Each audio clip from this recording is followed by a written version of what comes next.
Pada video ini, kami akan mensosialisasikan kepada Bapak Ibu sekalian tentang protokol kesehatan. Protokol kesehatan ini ada yang berlaku selama anak-anak belajar di rumah dan ada juga yang berlaku apabila nantinya anak-anak sudah boleh datang ke sekolah. Semoga Bapak Ibu bisa mengikutinya dengan baik dan seksama. Selamat menyaksikan. Selamat berjumpa Bapak Ibu wali murid kelas 7, 8, dan 9 SMPK Sang Timur Malang. Salam sejahtera untuk kita semua. Semoga kita semua selalu dalam kondisi sehat walafiat dan penuh semangat. Bapak Ibu, pada video ini kami dari tim protokol kesehatan SMPK Sang Timur Malang akan mensosialisasikan materi yang berkaitan dengan protokol kesehatan. Kali ini materi akan dibawakan oleh saya, Mem Ratna. Nah, apa sih latar belakang yang membuat kami membentuk tim protokol kesehatan di sekolah? Pandemi COVID-19 memang telah menyebar di Indonesia secara masif dimulai dari awal Maret tahun 2020 hingga sekarang, yang menyebabkan kita dan anak-anak harus belajar dari rumah, bekerja dari rumah, harus menunda liburan, misalnya saja seperti menunda ke rumah kakek dan nenek. Kita juga punya kebiasaan baru, yaitu memakai masker dan sering mencuci tangan. Nah, menyambut era new normal, Bapak Ibu, kita memang sudah mulai menerapkan new normal dalam kehidupan kita sehari-hari. Kita bisa bekerja seperti sedia kala, kita diharapkan juga belajar seperti sedia kala. Meskipun untuk di area Kota Malang sendiri, anak-anak belum diperbolehkan untuk kembali belajar di sekolah karena Malang sampai sekarang masih dinyatakan sebagai zona merah. Tetapi hasil survei menunjukkan bahwa 73% dari responden merasa khawatir akan penyebaran virus COVID-19. Oleh karena itu, supaya kita terhindar dari rasa khawatir, kita harus dengan rajin dan disiplin menerapkan pola hidup bersih dan protokol kesehatan. Nah, Bapak Ibu, apa saja sih pola hidup bersih pada era new normal ini yang harus kita terapkan? Yang pertama yaitu memperbanyak asupan makanan bergizi. Dengan menerapkan pola makan sehat dan penuh nutrisi, kualitas kesehatan dan daya tahan tubuh sudah pasti ikut meningkat. Salah satu makanan yang baik untuk menjaga daya tahan tubuh adalah makanan yang kaya akan vitamin C dan B kompleks. Yang kedua yaitu dengan mencukupi kebutuhan air putih. Minum paling tidak 8 gelas sehari dapat membantu tubuh menjadi tidak mudah dehidrasi dan dapat meningkatkan kesehatan tubuh. Jadi tidak boleh ketinggalan untuk selalu mencukupi kebutuhan air putih dalam keseharian kita. Yang ketiga yaitu dengan berolahraga secara rutin. Ya, kita memasuki era new normal, sebaiknya kita tetap membiasakan olahraga sebelum melakukan aktivitas harian. Kita bisa mengawali hari kita dengan olahraga di pagi hari. Tetapi ada juga sebagian orang yang memilih untuk berolahraga di sore hari setelah beraktivitas atau bekerja pada pagi harinya. Monggo, yang penting jangan sampai ketinggalan olahraga rutinnya untuk meningkatkan daya tahan tubuh. Nah, yang kelima yaitu yang keempat yaitu dengan istirahat yang cukup. Tidur dapat membantu memaksimalkan metabolisme dan menjaga daya tahan tubuh. Kita semua, Bapak Ibu dan anak-anak harus mengusahakan untuk tidur minimal 7-8 jam setiap harinya untuk menjaga imunitas tubuh kita. Yang kelima yaitu dengan membantu dengan minum multivitamin, membantu tubuh kita memenuhi kebutuhan vitamin harian dengan mengonsumsi multivitamin secara rutin. Kita dapat meminum multivitamin yang mengandung vitamin C untuk membantu meningkatkan sistem imunitas dan menjaga daya tahan tubuh kita. Yang keenam yaitu menggunakan masker ketika pergi keluar rumah. Nah, ini sangat penting ya Bapak Ibu. Menggunakan masker kain ketika pergi ke tempat publik karena masker dapat mencegah penyebaran virus dengan melindungi bagian wajah dari droplet seseorang yang mengandung COVID-19. Yang ketujuh yaitu menerapkan physical distancing. Selalu menerapkan physical distancing apabila kita keluar rumah. Kita harus memastikan bahwa kita tetap menjaga jarak dan tidak melakukan kontak terlalu dekat dengan orang lain kecuali memang amat sangat darurat atau diperlukan. Dan jangan lupa untuk selalu menghindari kerumunan di tempat ramai sebisa mungkin. Yang kedelapan yaitu selalu mencuci tangan dengan rutin. Selalu mencuci tangan dengan sabun, dengan air, terutama setelah menyentuh benda yang ada di ruang publik. Jika kita tidak menemukan wastafel atau toilet, kita bisa menggunakan hand sanitizer untuk membersihkan tangan. Maka dari itu, apabila Bapak Ibu dan anak-anak sangat harus keluar rumah, darurat harus keluar dari rumah, kita pastikan saja kita membawa hand sanitizer untuk jaga-jaga apabila kita habis memegang sesuatu dan di situ tidak ada toilet atau wastafel dengan sabun. Yang kesembilan yaitu membersihkan permukaan benda dengan disinfektan. Untuk benda atau barang yang sering kita sentuh dan kita bawa keluar bisa dibersihkan dengan disinfektan secara rutin. Misalnya saja untuk membersihkan handphone, dompet, atau kantong belanjaan yang sering kita gunakan. Nah, Bapak Ibu, itu tadi pola hidup bersih yang masih harus tetap kita lakukan meskipun kita sudah berada pada era new normal untuk mencegah penularan COVID-19 yang lebih masif lagi. Baik Bapak Ibu, kita lanjut ke slide berikutnya. Apabila nantinya anak-anak sudah boleh untuk kembali belajar ke sekolah, inilah yang harus kita siapkan dari rumah. Apabila akan menuju ke sekolah, yang perlu disiapkan oleh orang tua dan anak-anak dari rumah adalah, nah ini yang pertama, orang tua harus memastikan bahwa siswa dalam kondisi sehat.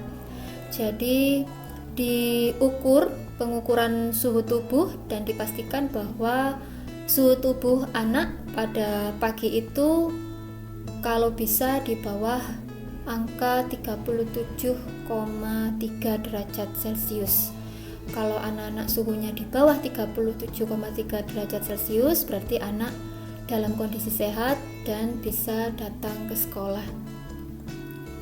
Yang kedua yaitu membawa bekal makanan dan minuman dari rumah. Memang di Sang Timur ada budaya membawa bekal, dan untuk menghindari juga anak-anak jajan di luar sekolah, menghindari anak-anak memakan makanan yang tidak sehat, maka memang kami menganjurkan untuk anak-anak membawa bekal makanan dan minuman dari rumah dan usahakan tidak bertukar alat makan dengan teman-temannya di sekolah. Yang ketiga yaitu memakai masker dari rumah. Nah, ini wajib ya Bapak Ibu, tidak boleh ketinggalan. Anak-anak harus memakai maskernya. Maskernya bukan di kantong, bukan hanya digantungkan di telinga, tetapi dipakai dengan benar, menutupi hidung sampai bawah mulut, sampai dagu. Nanti apabila tidak memakai masker, maka akan dikenakan sanksi berupa poin pelanggaran karena sudah kami buat aturan untuk memakai masker di tata tertib siswa. Yang keempat yaitu diusahakan membawa hand sanitizer sendiri dari rumah. Ini untuk semacam jaga-jaga saja apabila terjadi hal-hal yang tidak diinginkan, entah itu di dalam perjalanan menuju ke sekolah ataupun apabila di sekolah hand sanitizer-nya sedang habis atau sedang mungkin tidak memadai. Mungkin kami harus membuat lagi sehingga anak-anak punya cadangan hand sanitizer sendiri. Kemudian yang terakhir yaitu setibanya di sekolah nanti akan dilaksanakan pemeriksaan suhu tubuh, pemeriksaan kelengkapan masker, dan dilanjutkan dengan cuci tangan dahulu sebelum memasuki ruang kelas, atau pemakaian hand sanitizer sebelum memasuki ruang kelas, sehingga kami bisa memastikan bahwa ruangan kelas kami aman dari COVID-19 sehingga anak-anak semuanya juga bisa belajar dengan aman dan nyaman. Berikutnya akan kami sampaikan protokol kesehatan yang harus dipatuhi oleh siswa selama di sekolah apabila nantinya anak-anak sudah boleh kembali belajar di sekolah. Yang pertama tentu saja selalu memakai masker ya Bapak Ibu, ini sudah saya ungkapkan berkali-kali bahwa wajib hukumnya memakai masker dari rumah. Jadi bukan dari rumah dibawa baru dipakainya di pintu gerbang sekolah, tidak. Ini memakainya dari rumah sudah memakai masker untuk menghindari terjadinya penularan, baik itu saat baru keluar dari rumah ataupun di perjalanan dan ataupun nantinya ketika tiba di sekolah. Kemudian berikutnya selalu menjaga jarak, tidak berkerumun dan bergerombol, dan tidak saling bersentuhan. Yang berikutnya membiasakan cuci tangan dengan air mengalir dan sabun setelah memegang sesuatu. Ini yang harus dilakukan siswa di sekolah. Ini 3 poin pertama yang harus dilakukan siswa di sekolah dalam penerapan protokol kesehatan. Memakai masker, menjaga jarak atau tidak bergerombol, tidak saling bersentuhan, membiasakan cuci tangan dengan air mengalir dan sabun setelah memegang sesuatu maupun sebelum makan ya, sebelum makan itu penting. Yang berikutnya, segera melaporkan kepada guru atau tenaga kependidikan jika merasa sakit atau tidak enak badan. Jadi lebih baik kalau pada saat pembelajaran di sekolah tiba-tiba anak merasa tidak enak badan, pusing, demam, segera melapor, jangan didiamkan, karena semakin cepat kita mendeteksi suatu penyakit semakin mudah pula penanganannya. Berikutnya, mengurangi aktivitas di luar kegiatan pembelajaran dan pembelajaran di luar kelas. Jadi apabila nanti ada pelajaran olahraga, maka kemungkinan kami akan tetap melakukan kegiatan olahraganya di dalam kelas. Menghindari aktivitas olahraga yang melibatkan kontak fisik dengan orang lain, baik secara langsung maupun tidak langsung. Nah, ini berarti dalam melakukan aktivitas olahraga nanti di kegiatan olahraga atau kegiatan pembelajaran olahraga di sekolah, anak-anak tetap menghindari kontak fisik dengan orang lain. Jadi tetap jaga jarak untuk mencegah penularan dan menghindari hal-hal yang tidak diinginkan. Berikutnya yaitu makan dan minum bekal sendiri dan dilakukan di kelas masing-masing. Saya ulang sekali lagi, makan dan minum bekal sendiri, karena tadi kami menghimbau anak-anak untuk membawa alat makan, bekal makanan dan bekal minuman sendiri dari rumah, dan menghindari bertukar alat makan dan minum, dan dilakukan di kelas masing-masing, jadi bukan di luar kelas. Menghindari anak-anak untuk bergerombol, jadi tetap di kelas dan tetap dalam pengawasan Bapak Ibu guru. Berikutnya, melaksanakan kegiatan ibadah secara bergantian dengan membawa perlengkapan ibadah sendiri. Jadi nanti apabila Bagi siswa yang beragama Katolik atau Kristen dan mau beribadah di kapel, tempat ibadah sekolah di kapel, boleh asalkan secara bergantian dan membawa buku doa sendiri. Dan bagi anak-anak yang beragama Muslim, silahkan membawa sajadah, mukena atau sarung sendiri.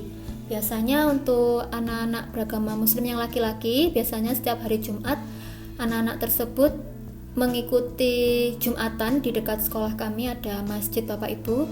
Anak laki-laki mengikuti Jumatan pada hari Jumat, maka diwajibkan untuk membawa sajadah dan sarung sendiri, atau apabila ada kopiah yang membawa kopiah sendiri. Nah, bagi anak putri juga bisa melaksanakan ibadah sholat di sekolah. Nanti kami sediakan ruangannya biasanya, dan diwajibkan untuk membawa sajadah dan mukena sendiri supaya lebih bersih dan aman, dan dipastikan bahwa barang-barang yang dibawa sendiri itu sudah steril dari paparan virus atau bakteri. Nah, ini yang terakhir, selama jam istirahat siswa tetap berada di dalam kelas.